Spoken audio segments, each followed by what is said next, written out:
Career politician Tim Moore faces a new challenger. Ahmid Kargbo is running in North Carolina's 14th congressional district, and he joins me now.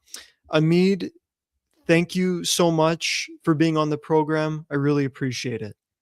Thank you for inviting me. We'll get into your policy platform in a moment, but why are you running for Congress? Just seeing I'm obviously, young, 25, seeing my generation not being able to do things like buy a home, live a decent quality of life, not even be able to have a job right now. There's more unemployed people than jobs. It's pretty crazy seeing the state of the economy right now. And also in the Democratic primary, getting into politics and looking around to see who's going to represent me in the area. I didn't see anybody who's going to represent me, especially when Brent Caldwell was the only person running. I was just asking him some of his policy positions, and he was saying things like, "Don't blame the billionaires. They aren't really the cause of wealth inequality. Make sure." He was also putting the blame on like immigrants and saying how they were causing stealing jobs and taking away from jobs. He was saying things like there's no genocide in Palestine. He was saying how he didn't want to punitively punish corporations, even though they're punitively punishing us. Yeah, and so it's like the way he was talking. At least I was like, I wanted to get some young, fresh energy in there, and also with populist positions. Like the majority of the country can agree. The majority of Democrats, especially, can agree on issues like there's a genocide happening in Palestine. We shouldn't be giving our taxpayer dollars to go bomb other countries, or that we should have free public education or Medicare for all instead of having a middleman come and screw us over and come and squeeze us for nickels and dimes. We can instead be under a single payer system. So all of the solutions and ideas that were coming from the Democratic primary from my opponent weren't moving me at all, and I want to be a change agent. I was like, let me put my money where my mouth is and step up and at least represent myself, if anything. But I want to look out for my generation and also the older people as well who are being squeezed out by things like Medicare. So yeah, I'm running because of the devastating circumstances in the country right now. It's affecting everyone, and a lot of people can feel it. And what has it been like for you campaigning and being on the campaign trail? Honestly, it's really cool, honestly, but I'm young, so everybody's like, looking at me like, "Are you running?" And it's like, "Oh, yeah, I am." And obviously, I'm 25, so everybody's like, like, "You're just a baby, you're just a kid." So that is pretty funny. But people, I see a sense of people want to see change. People want to see real systematic change. When I was in somewhere like Morganton, I was speaking to people there, and they were open for the idea of public ownership of their utilities and like nationalizing Duke Energy. Because while we allow a monopoly, an energy monopoly, to have 95% to own 95% of our utility invest in our utilities that in most of the areas in our big cities, it doesn't make sense. So like we might as well turn that to a public good and turn that into something that serves everyone instead of a for-profit company that does things like bill people for service they don't even before they even provide it. So I mean, on the campaign trail right now, I'm seeing a sense of urge that people want to see a real change, and it's fun. It's great meeting new people. It's gonna be great meeting and hearing all the stories. But it's also right now because the state of the economy and state of the country, it is a bit sad because people really are struggling out there and want to see change, want to see hope. So it's been fun, but also I want to create. It's also like why I'm running. When I go out there and meet other people, I see some of the situations, the circumstances, and how we could pull people up and raise their economic status. So yeah. And just one more question before we get into your policy platform. Do you believe that you are able to unite everyone within the Democratic Party in your district to unseat the incumbent Tim Moore? I mean, yeah, definitely. Like Tim has been what cutting. He signed the big beautiful bill. He literally cut tens of thousands of North Carolinians off of Medicare, Medicaid, and cut so many, social safety nets that were helping people around the country. I know people who are doing things like leaving the country to go get degrees elsewhere because they're capping things like medical student loan debt right now that you can get like 250,000. So yeah, I mean, Tim, like with someone like Tim Moore is like doing things that are evil. They have mass thugs shooting people on the street, and he's saying somebody was asking him how do we protect ourselves from ICE or agents. He was saying maybe don't point guns at them or maybe don't attack them. And he was, this was the day after Alex Preddy was shot. So I mean, yeah, in terms of uniting, people want Medicare for all. I'm running on populist policies that really unite people that even the Democratic Party doesn't want to run on for the most part.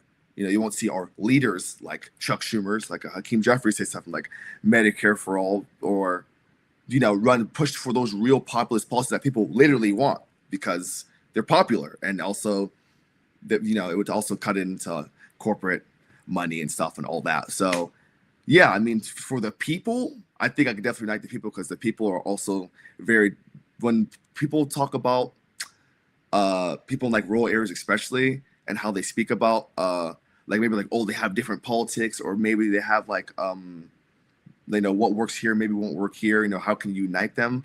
I mean, if you run on popular, most of the country does agree on a lot of things. If you run on a populist policy campaign, I think you can unite honestly anywhere.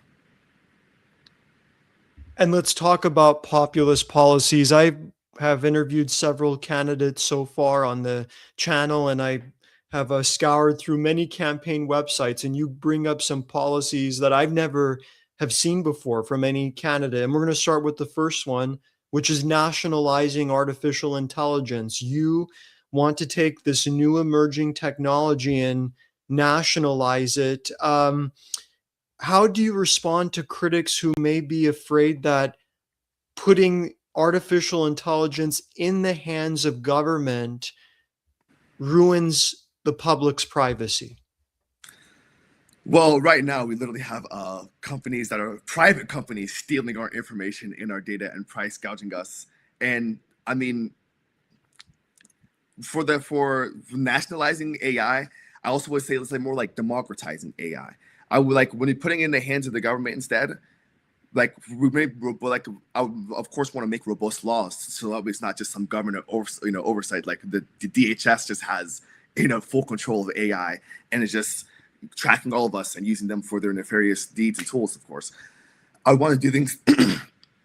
I would love to like nationalize AI, like make it so that way where we focus towards putting it towards things like a national AI center, like putting it towards like libraries and towards universities and towards research centers, like towards scientists and people who can make AI more ethical instead of these private companies and corporations. Have things like when we put our data centers, we put them actually in places that don't suck up the water from, poor rural communities and then poison them as well. So when we talk about like nationalizing, I don't mean like you are putting it, yes, in the hands of the government, but also it's the more democratizing it, more making it easier to get into AI, putting it more, like I said, more like libraries, universities, putting it more with research centers, taking it away from the hands of private corporations who pretty much own this technology, who were giving it to like Meta instead. And like Meta, to ChatGPT, to Gemini. These aren't good for us because these private corporations don't have us in their favor. They're going to automate us away. We have to, if we also make robust laws as well, we can make it with something like Salesforce. When you talk about, yeah, we cut off like 3,000 heads or like 4,000 jobs. How many jobs to cut off? They were only a company of like 15,000 people, and to cut like 3,000, 4,000 jobs with artificial intelligence, that should be illegal. We should not have you be using the AI to train it to lay off people. And then with the military right now, what they're using it with, Pete Hegseth, he's saying for maximum lethality, using it to kill people, using Gemini, artificial intelligence for war. We can make robust laws to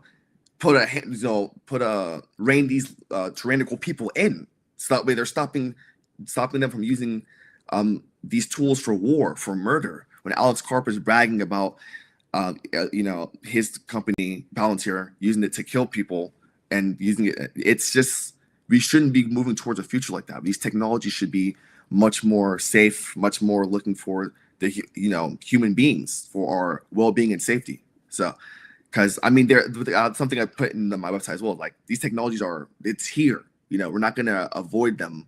We have to make sure we manage their destructive capabilities as long as they're capable with their productivity. So, yeah.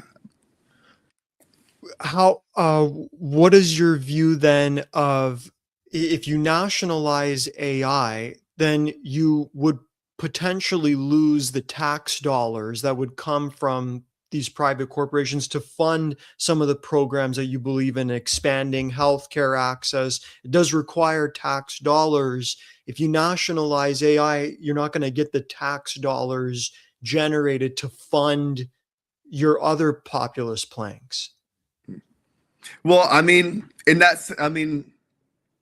sense, like, of course, I'd be open to public-private partnerships with companies. Like, you invest here, you give money, you're going to use this technology too, right?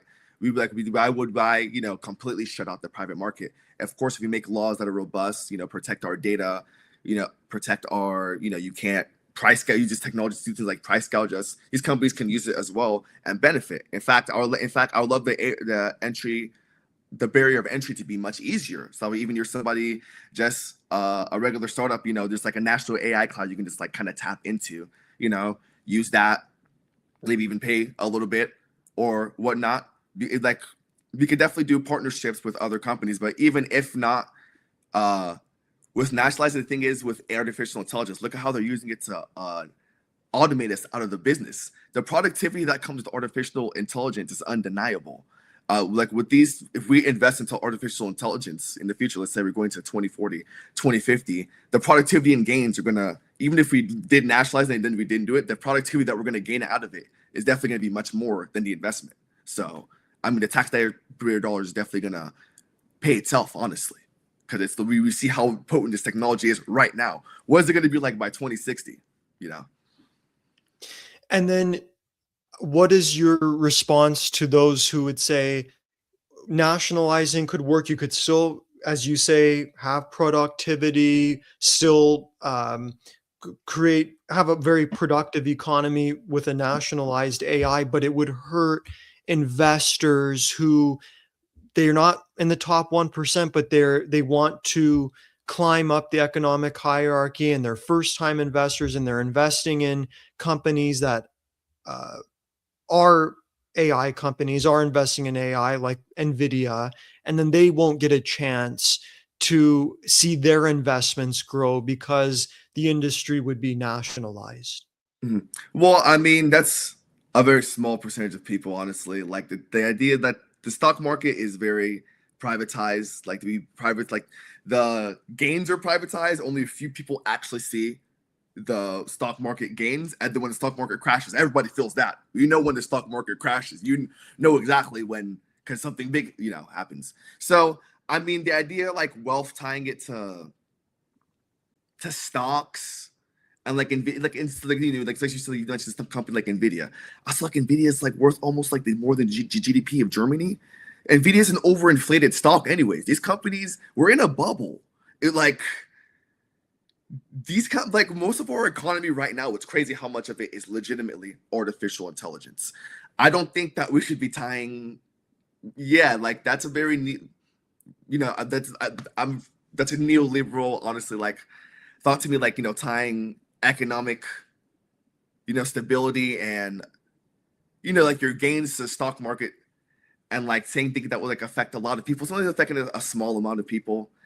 And I mean, I think we should like do more things to increase our social safety net for people instead of the stock market, instead of looking out for investors. I'm not But you don't see that. I mean, there is with these new investment apps that these new like robo investing apps are just younger people becoming more interested in the stock market. There could be some who will hear nationalize AI. Oh, how is that going to affect me or affect someone, not me, I mean, affect someone with their stock investments if they do want to climb, if they do want to go up in the economic hierarchy. And you're saying, well, that affects such a small sliver amount of people. You're more focused on a larger segment of the population. Yeah, because I mean, like right now, okay, like if you could keep going the way we're doing with AI, if we literally let these companies like keep going the way they're doing, they're gonna legitimately audit. Like, do we have these CEOs talking about like, yeah, in 5 years, all these jobs are gonna be like gone. They're literally telling us to our face right now. And I'm more worried about the effects of the technology and using it for a better good than the stock market. Legitimately, I really am. I'm more concerned about these data centers poisoning people. I'm more concerned about how we could use it for good, how we could use it for better than investments. I think also the financialization of a lot of things, like even like housing, is a problem. How we look at everything as just an investment. My investment this, my investment here.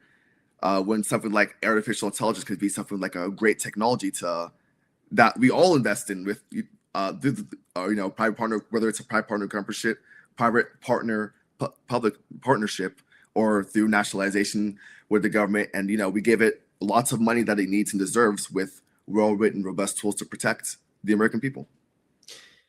Let's move on to another policy that you believe in. You want to abolish ICE, which is the Federal Immigration Enforcement Unit. You say on your campaign website that, and I'm paraphrasing, that these agencies, you also say that you want to abolish DHS, but specifically with ICE, that they are an extension of the war on terror abroad that has come home to cause terror domestically. What is the connection between international overseas warfare and ICE? Yeah, I mean, so that's I guess okay. That is a wide question. Like I said, the war on terror is that like this like the customs. Well, I'm pretty sure before ICE, it was the United States Customs Service. That's just from 1789 till 2003 before it was dissolved into DHS after 9/11, after 9/11 happened, and they the militarization of these company these agencies. I all said companies.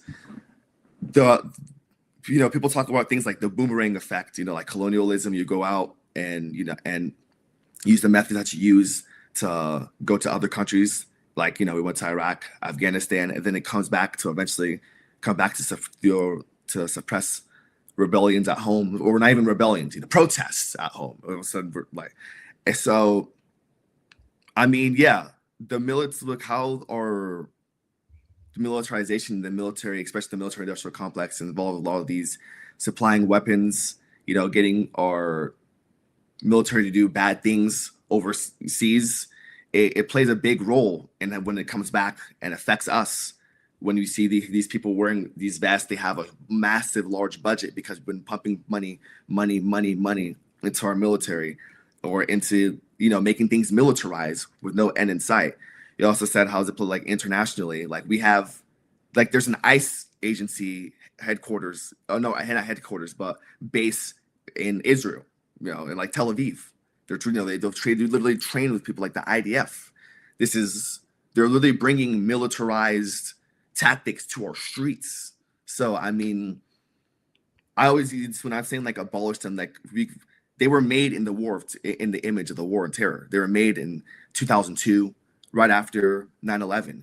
I think we should abolish them and reform them again to be in the image, of peace, to be in the image to reform our immigration system completely. So we don't have an inhumane system of masked men with a massive budget running around shooting people and kidnapping them. If ICE were to be abolished, who would enforce immigration law? Yeah, like I said before, like well, obviously be a big talk with Congress, of course, but like I said before, the United States Customs Service exists from 1789 to 2003. I would want a complete reformation of the system. I would love to create whether a new agency or disperse those responsibilities between other agencies, because we had border enforcement before ICE. We can create another agency or completely reform it to something like Customs Service. Make it more humane instead of having these thugs carry out things unlawfully. So you don't think that ICE then could be reformable um, within its current status at the moment? So the way ICE currently exists, you don't think you can make some reforms at the edges to try to accomplish your goal of a more humane system? I mean, the way ICE currently exists, like we literally need a tribunal to have like like a military style tribunal to put the like literally thousands of people under trial and under oath to say what happened. So it's like because like they're actually like border patrol, like especially like border patrol, they're actually legitimately acting like thugs. It's like if we even if like you know we did do something within the borders or control, it'd be a refining like that'd be like a complete reformation. I remember like the Democrats, for example, posted 2 years ago. I'm not 2 years ago. They posted about a girl who died in custody, ICE custody, saying that she could have survived if they just treated her better and let her get to her medication that she needed. The problem was this happened 2 years ago, and the Democrats posted this like a week ago or so, and it's like the Democrats were funding this under Joe Biden's presidency. ICE has been like this forever. People have been calling for ICE's abolishment for like over decades now, because there's been stories from like 2007, 2006 of them acting aggressive and militarized. So I mean, even like we reform it and it's still like ICE, it'd be a complete reform. It'd be after we have like the tribunals and we prosecute a lot of people. It'd be the completely new people, completely new structure. There are Proud Boys in ICE right now. There are literal, we got people who stormed January 6th and who were on the Capitol, insurrectionists in these agencies. So I mean, we need to definitely reform in the most literal sense. Last question on this topic, and then we'll get to one more policy on your platform, which is there are people in your district who voted for President Trump in 2024 mainly because of immigration, and they do support these ICE raids. And if you're elected, you're going to have to represent those individuals. How are you going to bridge the gap with voters who completely disagree with you on ICE and immigration in general? Well, yeah, that's a fair question. I was actually having speaking to a lady a few months ago before I was even running.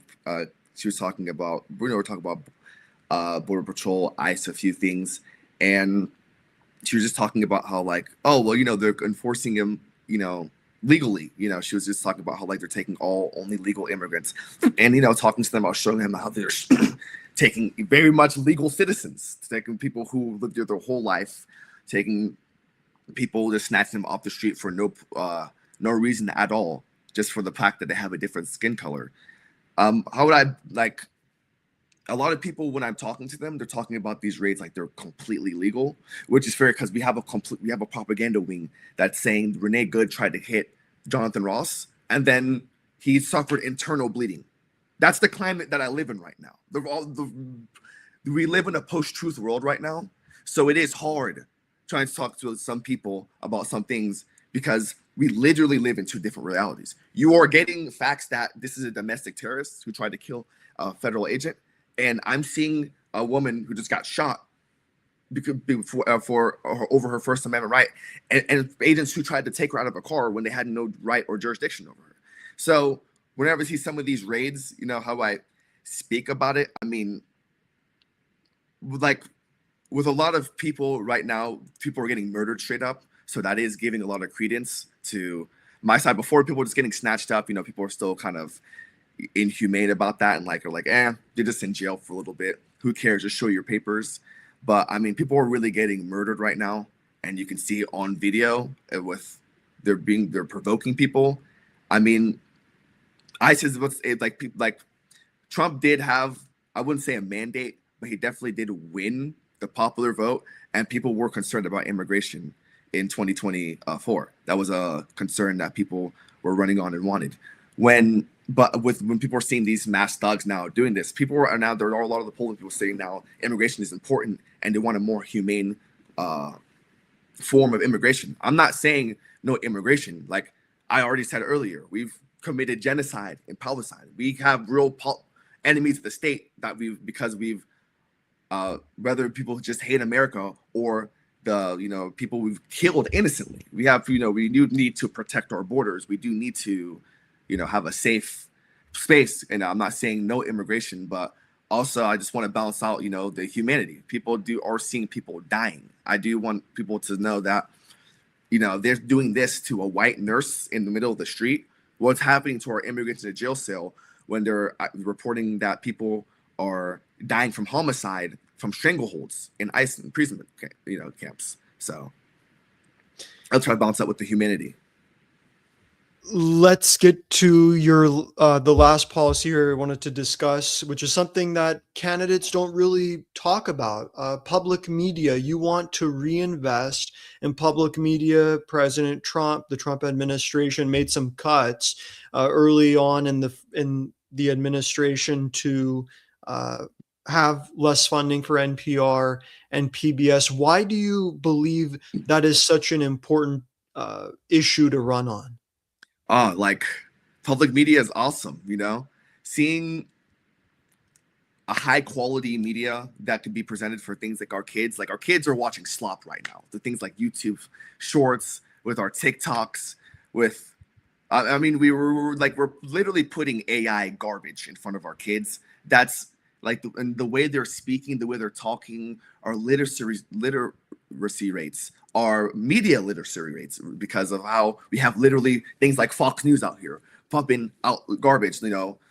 It's we need public media to be massively invested in, because it's so important to have people on the ground, locally, who want to serve this country, who want to provide high quality media in all formats. Even like, let's say something like this campaign race I'm doing right now. I would love to have public media, because obviously they'd be doing great coverage. They'd just be, boots on the ground, want to do it because they want to cover things, not for any, profit incentive. And seeing how Trump cut away funding for PBS, NPR, and all these because they don't do favorable reporting, coverage of him, because he does unfavorable things to the nation, because it's really sucks to see. They're not state media. They're meant to do things like criticize the president. They're meant to do things like cover things independently of any agency, anything. They're supposed to be their own source. So, I mean, I would love to give them the independence to really give them an immediate $10 billion subsidy. Because if we can give Argentina $20 billion, I don't see how we can't give our public media a great boost to its the legs that they're on right now. Because seeing the Corporation for Public Broadcasting close is very sad, to see that in my lifetime, because we defunded it because our president can't take criticism. So I mean, public media is great for kids. It's great for a local area for covering things. It's great for culture. It's really good for our culture to have a well-funded independent media source that wants to just cover things because it's matters. So I definitely would love to invest into public media for sure. Ahmid, this last topic is always for every single candidate, whoever it is. They get a chance to say whatever they want. No questions asked. Anything that you want to say, the floor is yours. Well, I guess I just want to say anything, I would love for you guys to vote for me if you live in my district. My website is kargbo4congress.com, KARGBO for FOR Congress.com. I'm running on a progressive platform. This is my first time running. I'm new to this. I really just want to see change in my community. I'm tired of seeing people struggle. I want to be able to buy a home. I want to see people buy homes in my lifetime, in my generation. So, I mean, I'm really running because I want to be the change agent that I really want to see in my society. So, yeah, let's say, if you could donate, please, or want to volunteer to help, go to my website, please. And thank you. Ahmid Kargbo, thank you so much for being on the program. I really appreciate it. Thank you. That's the end of the interview.